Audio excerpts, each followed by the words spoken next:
Alors merci chère Cécile de m'avoir invitée à présider cette dernière séance intitulée Les dessins et l'histoire de l'archéologie, puisque notre journée d'études se clôt opportunément par un regard tourné vers d'autres corpus documentaires figurés, parfois connexes. Et pour commencer cette séance, voici Corinne Jouisse-Barbelin. Donc, chère Corinne, je suis ravie de te retrouver. Alors, Corinne Jouisse-Barbelin est diplômée de l'École du Louvre et de Paris 1 en histoire de l'art et en archéologie, diplômée également de l'INTD CNAM en sciences de l'information. Et tu es conservateur du patrimoine dans la spécialité archives et dirige depuis 2015 le service des ressources documentaires du Musée national de Saint-Germain-en-Laye. Et nous allons écouter ta communication intitulée « Les richesses oubliées des archives du Musée d'archéologie nationale ». Merci Louise. Donc, eh bien, beaucoup de mes propos vont faire écho aux dernières présentations, tout particulièrement celles de Mathilde et de Lionel, puisque je me rends compte de plus en plus que ce musée gallo-romain, pour sa première appellation, est un musée qui naît de nombreuses recherches menées tant sur le sol français depuis les années 1800 que sur le sol du canton de Vaud. Donc, quand j'ai pris mon poste en 2015, en novembre 2015, l'équipe du Musée d'archéologie nationale, hormis toi, Anaïs, ne cessait de me dire qu'il n'y avait pas d'archives au Musée d'archéologie nationale. Pourtant, en tant que conservateur spécialité archives, je me devais de faire un récollement dans les 2 ans qui suivaient. Et s'il a été tout à fait logique de retrouver des archives produites dans le cadre de fonctionnement de ce musée, donc comme le registre des échanges, et nous pourrons parler échanges d'objets, il a été tout aussi intéressant de trouver des fonds constitués. Alors fonds entre guillemets, parce que très vite, le fonds correspondance, en l'observant de plus près, nous avons pu remarquer que les scripteurs, donc les signataires des documents, n'étaient pas nécessairement le régime de classement de ces documents. Parfois, les scripteurs étaient les noms qui étaient cités dans le document. Le fonds manuscrit, ce qui est traditionnel quand il y a une bibliothèque, et nous avons une bibliothèque de plus de 53 000 ouvrages maintenant, le fonds manuscrit était constitué essentiellement de courriers, ce qui est totalement anormal. Et enfin, le fonds collection réunissait des listes dont il nous était souvent difficile de faire le lien avec les collections muséales, ou contenait également des courriers. Donc tout commençait déjà à s'embrouiller.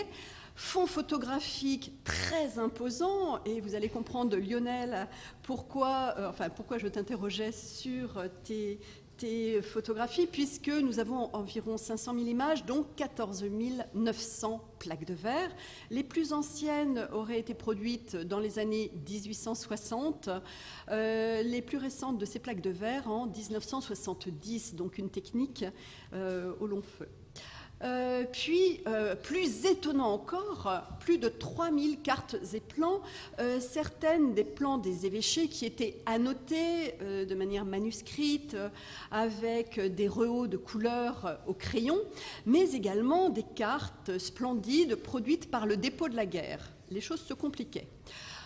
Enfin, pour continuer, des documents épigraphiques par milliers. Alors là, totalement anormal, puisque ces documents ne sont pas en lien avec les collections des stèles funéraires ou autres inscriptions sur pierre ou sur céramique. Des frottis, des estampages, des relevés, et puis de magnifiques planches qui étaient manifestement destinées à être exposées dans nos salles. Degré supplémentaire d'interrogation, de très nombreux fonds privés. Mais quand je dis de très nombreux fonds privés, de très très nombreux fonds privés. Nous avons plus de 100 mètres linéaires de documents qui, le plus souvent, nous sont parvenus sans contexte de production et souvent sans lien non plus avec nos collections. Donc je vous ai fait une sorte de petit panier garni. Mais l'un nous intéressera plus largement, c'est celui du fonds Édouard Flouès, que vous présentera ensuite Soline Morinière. Et enfin, de très nombreux albums inscrits sur le registre de la bibliothèque. Donc des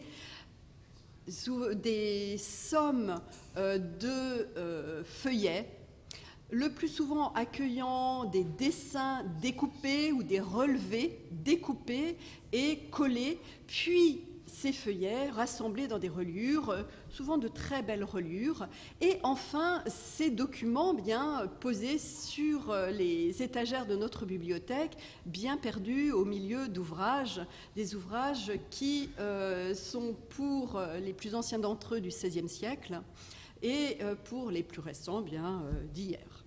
Donc ces albums, en les regardant de plus près, nous ont fait très très vite penser aux albums produits par Muret. Et grâce au travail mené par Mathilde, nous nous sommes interrogés sur l'origine des objets qui étaient présentés, la qualité de ces reproductions. Alors parmi ceux-ci, je vais m'arrêter quelques minutes sur les albums Cournot. Ils sont au nombre de deux albums qui réunissent des objets provenant pour la majorité d'entre eux de collections de Lorraine mais une Lorraine très très très largement comprise, puisque nous allons jusqu'aux rives du lac Léman. Mais donc, album Cournot, du nom de Charles Cournot, qui a été le directeur du musée historique de Nancy et qui s'est beaucoup investi sur l'histoire du territoire. Mais également un autre album tout aussi intéressant qui a été formulé sur avec un autre point de vue. L'album d'Alphonse Le Touzé de Longuemare. Alphonse Le Touzé de Longuemare, notable ancien militaire, géologue, passionné d'archéologie, et qui est président d'une des principales sociétés savantes de l'Ouest à Poitiers.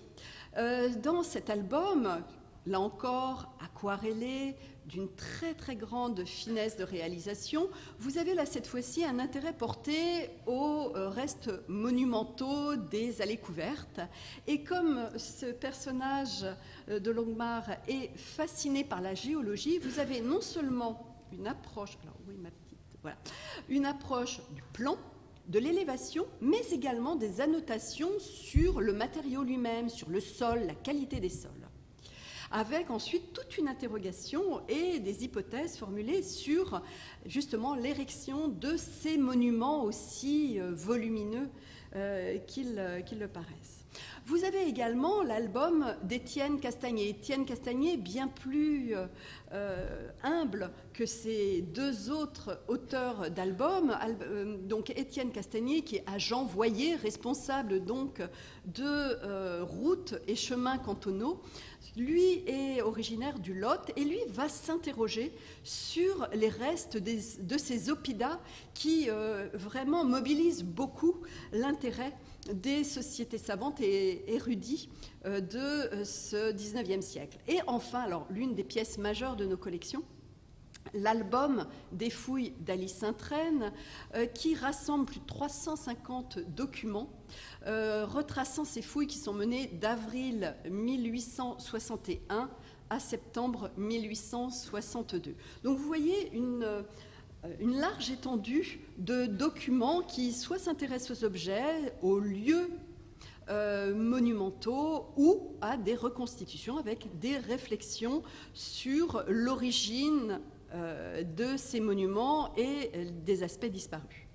Alors je vais aussi m'arrêter sur celui-ci parce que celui-ci est quand même très proche de l'album Muret en ses 11 volumes. Là, nous avons 2 volumes. Ce sont donc les albums de Louis Revon. Louis Revon, lui, a été le directeur, conservateur du musée d'Annecy.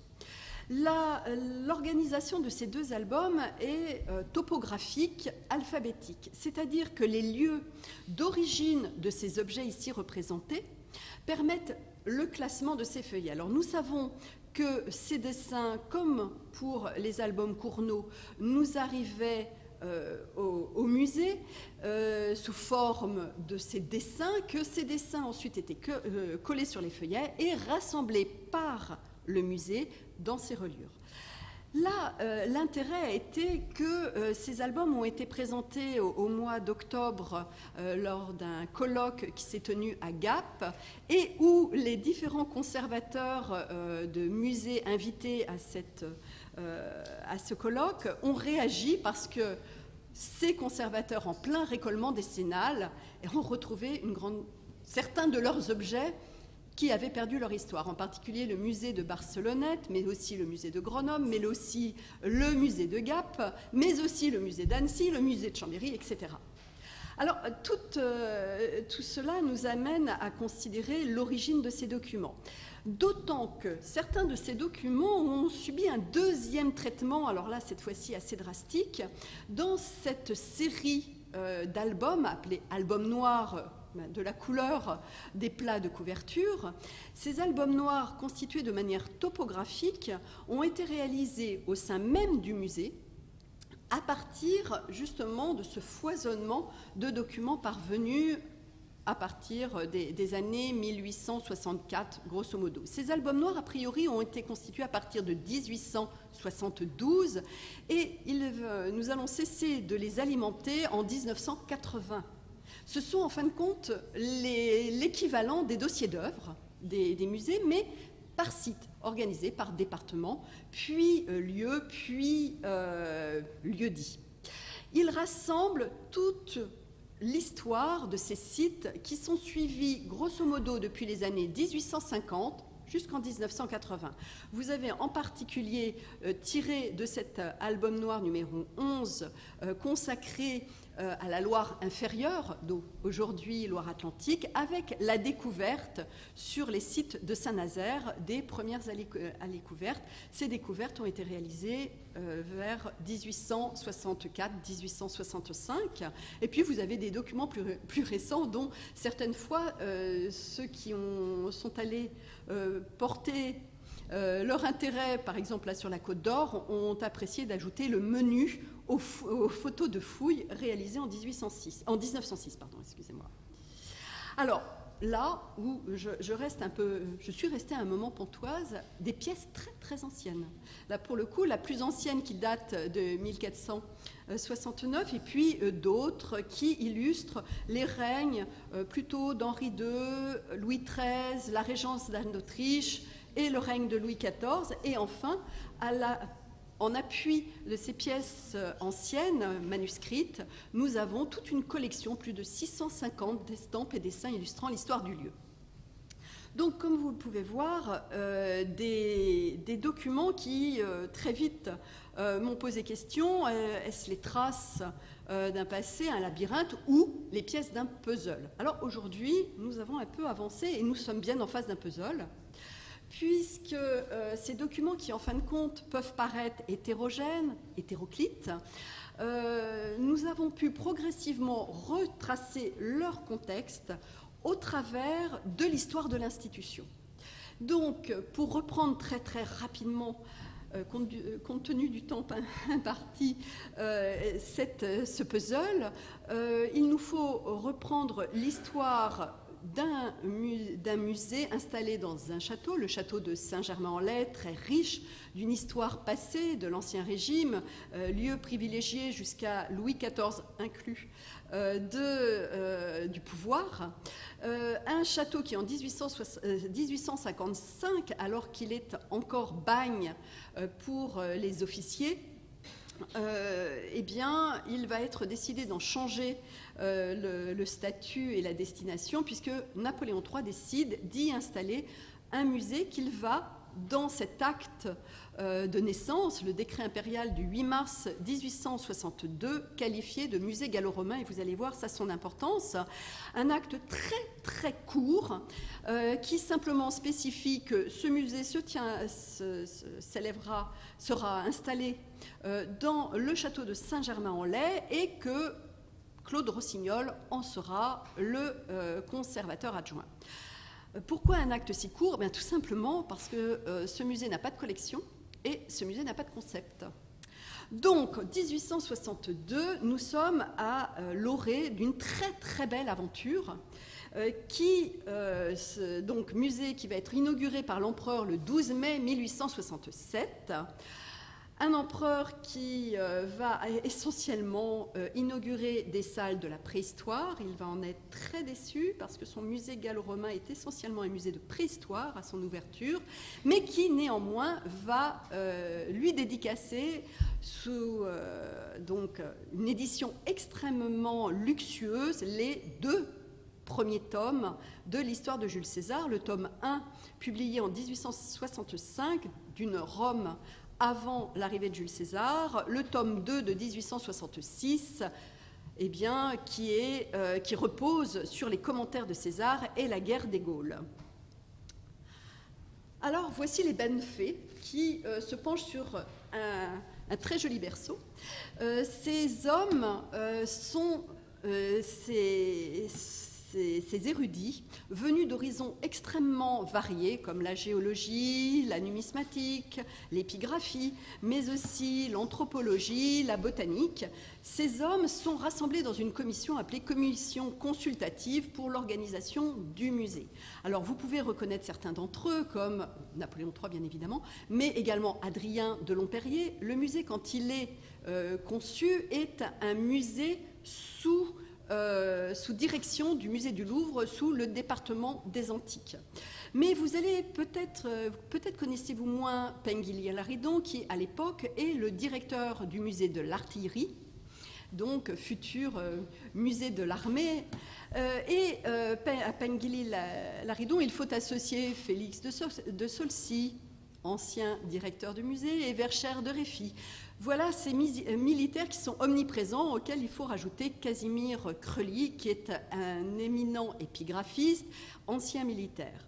Vous pouvez également voir Alexandre Bertrand, l'un des premiers diplômés de l'école française d'Athènes, archéologue, spécialiste de l'histoire antique, et puis des personnages comme Anatole de Barthélemy, haut fonctionnaire et grand numismate. Gabriel de Mortillet, l'un des pères de la préhistoire, Alfred Maury, le grand historien, et puis, bien sûr, Boucher de Perthes, Jules Desnoyers, peut-être moins connu, qui est le grand bibliothécaire, géologue, bibliothécaire du muséum. Donc, ces hommes viennent réunir avec leur science, viennent se réunir et construire le musée de leurs rêves.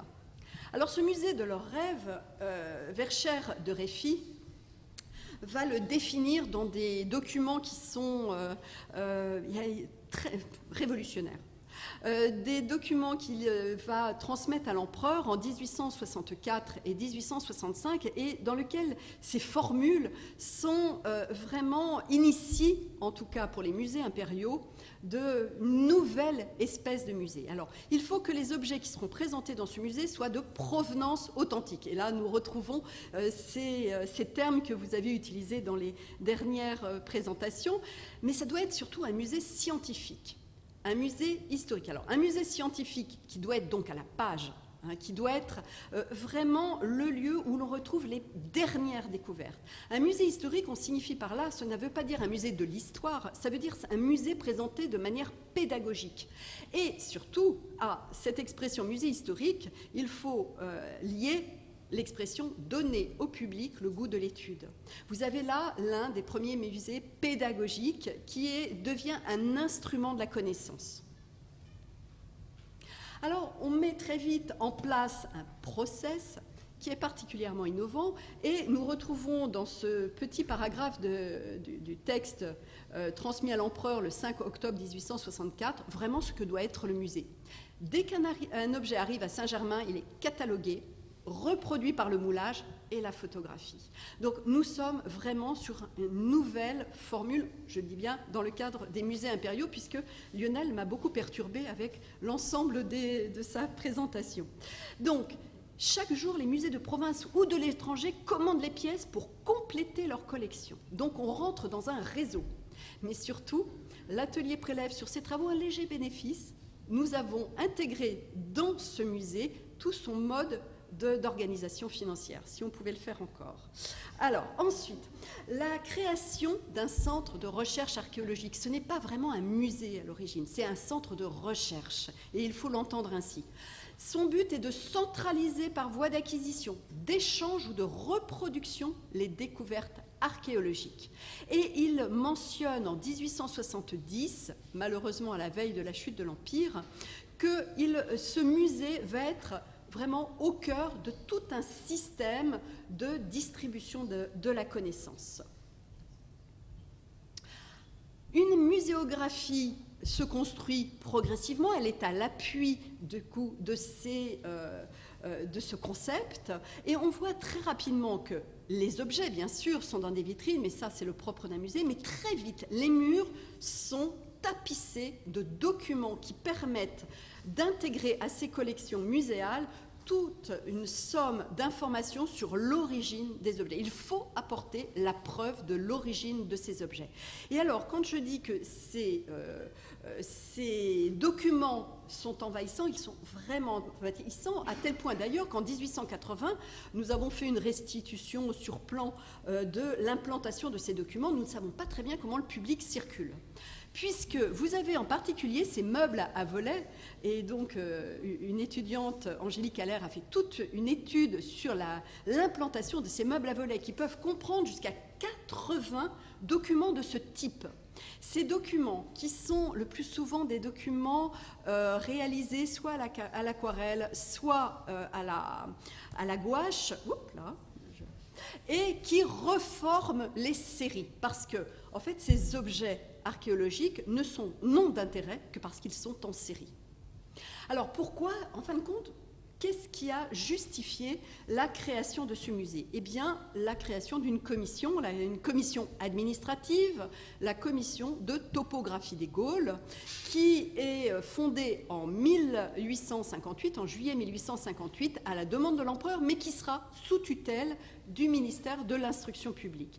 Et en fait, elle a pour objet, cette commission, que de retrouver les traces de César afin de pouvoir constituer toute la documentation scientifique de ces publications qui sont prévues par l'empereur de l'histoire de Jules César. Donc une commission qui va être en partenariat avec un musée gallo-romain. Alors le rôle de la commission de topographie des Gaules consiste à réaliser des cartes, 3 cartes. La carte de la Gaule celtique, là ça va vous dire des choses, la carte de la Gaule celtique, la carte de la Gaule romaine et la carte de la Gaule mérovingienne. Et à l'appui de ces cartes, un dictionnaire topographique qui apporte les éléments nécessaires à la compréhension de ces documents cartographiques. Donc, vous avez là la première carte institutionnelle de la France. Alors, pour réunir l'ensemble de ces informations, on envoie au préfet, au recteur d'académie et au directeur d'archives départementales ce type de formulaire qui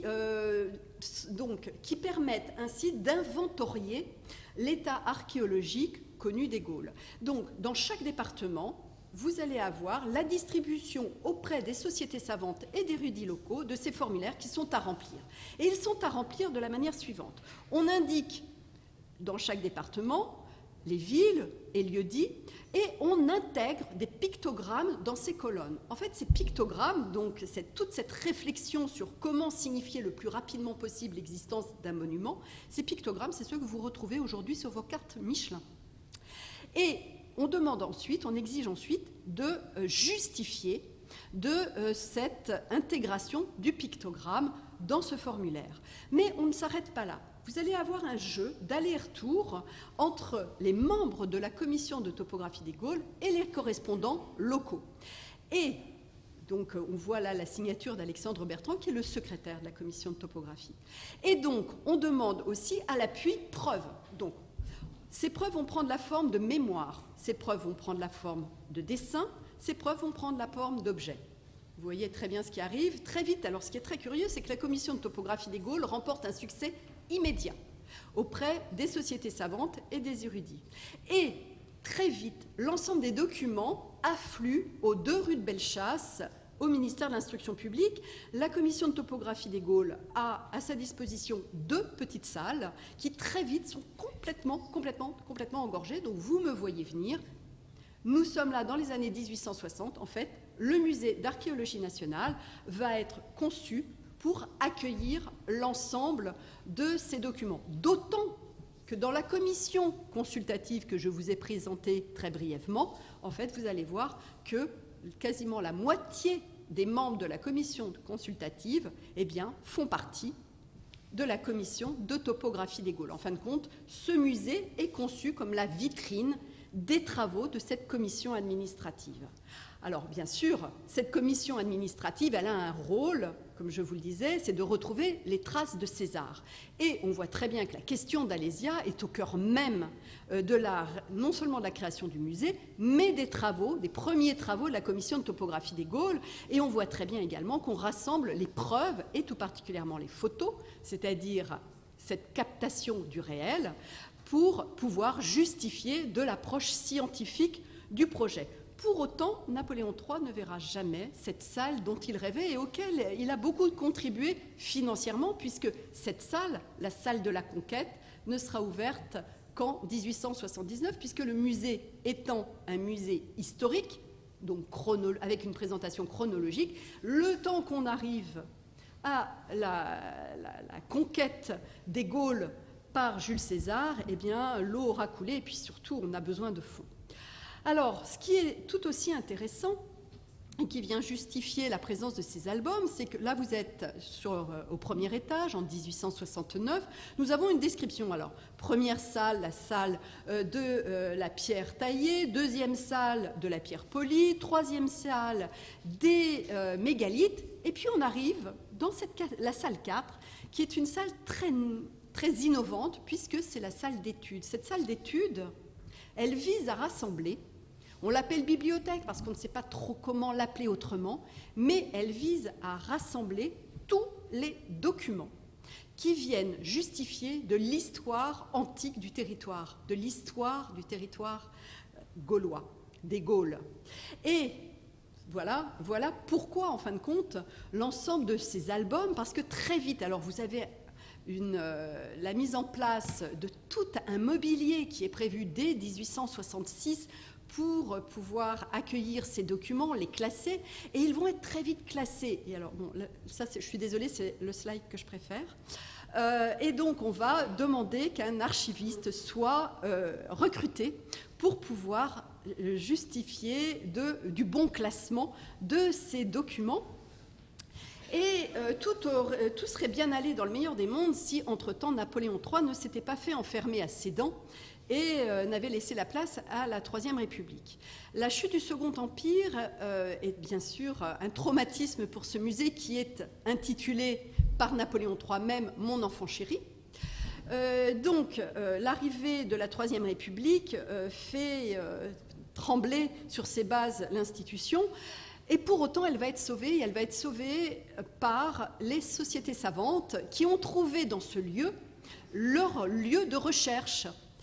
Et ce sont ces sociétés savantes qui, d'ailleurs, pour pouvoir intégrer ce musée et bénéficier du titre d'érudit en archéologie, vont progressivement donner leurs archives, d'où ces fonds privés en si grand nombre.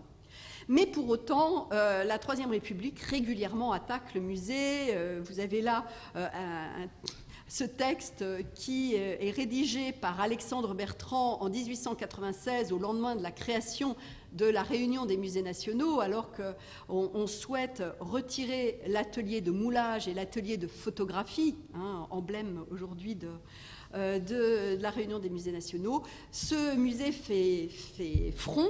Et comment va-t-il faire front ? Eh bien, il va collectionner les manuscrits ayant trait à l'histoire du bâtiment. Et en fin de compte, on va réussir à passer la Troisième République grâce aux sociétés savantes pour les collections documentaires et muséales archéologiques et grâce au bâtiment, j'ai fini, grâce au bâtiment avec les manuscrits et justement les estampes. Et donc aujourd'hui, nous en sommes à cette diffusion et je vous engage Ah, merci pour votre attention. Et je vous engage à aller voir notre site internet qui est né, donc, puisque tout ce que je viens de vous donner comme information sur la naissance de ce musée, la CTG, est issu d'un programme de recherche porté par le LABEX, Les Passés dans le présent, et est issu de ce programme de recherche, un site internet. Vous aurez beaucoup de documents en ligne, plus de 350 documents en ligne. Nous continuons à l'alimenter. Je ne peux pas vous nous montrer notre base archive parce que par un petit clin d'œil facétieux, elle est en révision depuis ce matin, et ce pour une semaine, mais voilà, je vous engage à aller les voir, et surtout, venez nous voir et discutons, parce que très clairement, au cours de cette journée, on peut constater que nous avons des liens énormes sur lesquels travailler. Merci.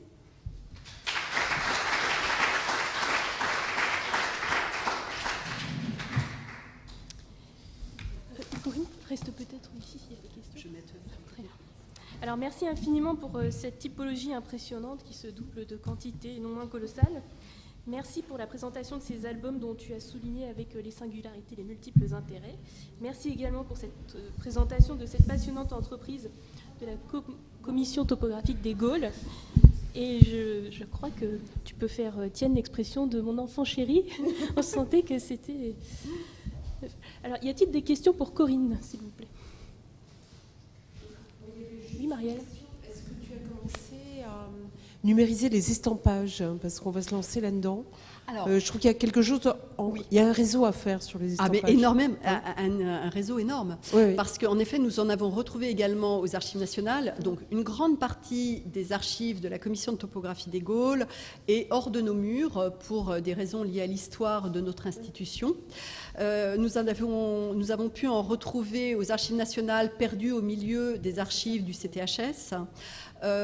Nous avons entrepris, grâce à Pauline Cuzel, qui est épigraphiste et qui fait sa thèse sur les inscriptions, à étudier l'ensemble, notre ensemble. Notre ensemble, c'est plus de 600 restitutions, on a plus de 400 estampages et frottis, et nous sommes en train... Alors, Pauline est en train de les mettre sur notre base que je ne peux pas vous montrer, et nous sommes en train de les photographier et associer l'affiche à la photographie. Parce que je trouve que l'École nationale d'Athènes a fait un travail remarquable là-dessus, et qu'effectivement, la numérisation de ces estampages, qui n'est pas simple, est très bien faite. Parce qu'ils sont très écrasés. Ouais. On le voit très bien dans l'histoire de notre musée, l'ensemble de ces archives n'a pas soulevé le même intérêt à toutes les époques. Et donc, en particulier, dans les années 1950, tout était renfermé dans l'ancienne salle d'études qui était fermée au public, et les estampages étaient tous mis les uns sur les autres. Donc, tu vois, les derniers ressemblent davantage à des crêpes qu'à des relevés épigraphiques. Et donc là, on travaille avec notre photographe qui est remarquable à des lumières rasantes, et on ne les numérise pas, en fait, on en fait des photos pour pouvoir jouer sur les éclairages. Je rebondis sur la question épigraphique. Est-ce que vous avez l'intention du coup de verser les photos numériques de ces estampages, par exemple, aux bases de données en ligne type Corpus Inscriptionum Latinarum, parce que ce qui manque souvent sur l'épigraphie chez Datenbank qu'on a en ligne, c'est une bonne photo, parce que des fois c'est une vieille photo noir et blanc, absolument. Non, puis c'est difficile à photographier. Et c'est difficile à photographier. Et une fois qu'on a la photo, elle est souvent intéléchargeable ou alors dans une miniature improbable. Donc est-ce que vous allez verser ensuite tantôt les estampages, tantôt les vectorisations, des numérisations sur une base en ligne? Alors l'étude que Pauline Cuzel a fait sur nos inscriptions a très vite mobilisé l'intérêt de l'Académie de Berlin. Eh oui. Voilà. Je pense à eux. Et donc nous projetons un CTG de le retour. Cette fois-ci, nous partons des sociétés savantes et de la dispersion des archives pour pouvoir en effet avoir une vue complète. Et l'Académie de Berlin souhaite s'associer à nos travaux. Oui, pour quand même utiliser eux leur plateforme pour quand même les... Ouais, d'accord. Y a-t-il d'autres questions? Oui, moi. Toujours. Je suis super bavard. Il m'est arrivé à l'occasion de fouiller sur Alésia, sur le vrai site. Pas celui dans le Jura, mais celui le vrai en Bourgogne. Et je voulais savoir, parce qu'il me semble avoir mis une partie justement de ces folios, de cet album noir sur Alice Saint-Traine dans Wikicommons, parce que voilà, c'est vous ? C'est moi. Notamment pour réillustrer un petit peu mieux sur Wikipédia l'article sur la bataille d'Alésia et sur le site archéologique d'Alésia, notamment les armes, les planches d'armes qui sont, en fait, elles sont très connues de tous les archéologues, mais elles sont pas facilement accessible en fait en général dans une publication récente. Si on prend par exemple les ouvrages de Michel Rédé, qui sont pourtant très récents, on a rarement l'occasion de se faire une idée de ce que c'est que 600 armes offensives, défensives, romaines, celtiques, germaniques, etc. Donc je voulais savoir s'il était possible d'obtenir des versions HD de toutes ces planches. Nous sommes en train de les faire. D'accord, parce qu'elles n'y sont pas justement toutes. Voilà, et donc nous travaillons avec Anissa Yélès qui est dans la salle sur un projet d'exposition. Oui. Qui s'intitulera d'Alésia à Rome, l'aventure archéologique de Napoléon III. Et ça sera l'occasion pour, d'une part, présenter les documents, les publier et les photographier. Parce que ces armes, elles sont connues, mais avoir un ensemble vraiment concret avec des normes archéologiques modernes sur des dessins vectoriels, voilà, avec une analyse typologique complète, parce que tous ces casques, par exemple, je pense aux casques, on les connaît dans tous les catalogues d'armement antique, mais c'est souvent des dessins, oui. Voilà, retourner sur une publication, une édition Princeps au carré, entre non, guillemets. Là, le grand plaisir, nous venons d'achever le deuxième volet de traitement de nos fonds photographiques plaques de verre, et ça a été l'occasion de traiter en particulier les vieilles photos d'Alésia. Ouais. Faites à Alice Saint-Traine probablement en 1861, 1862. Et je pense aussi aux relevés topographiques qui ont été réétudiés au moment du relancement des fouilles par Rédé et von Schnürbeim dans les années 90, mais qui n'ont pas été republiés en partie seulement, du coup retourner sur les plans de coupe. Justement, je suis en train de travailler avec Michel Rédé à cette nouvelle publication. Voilà, merci.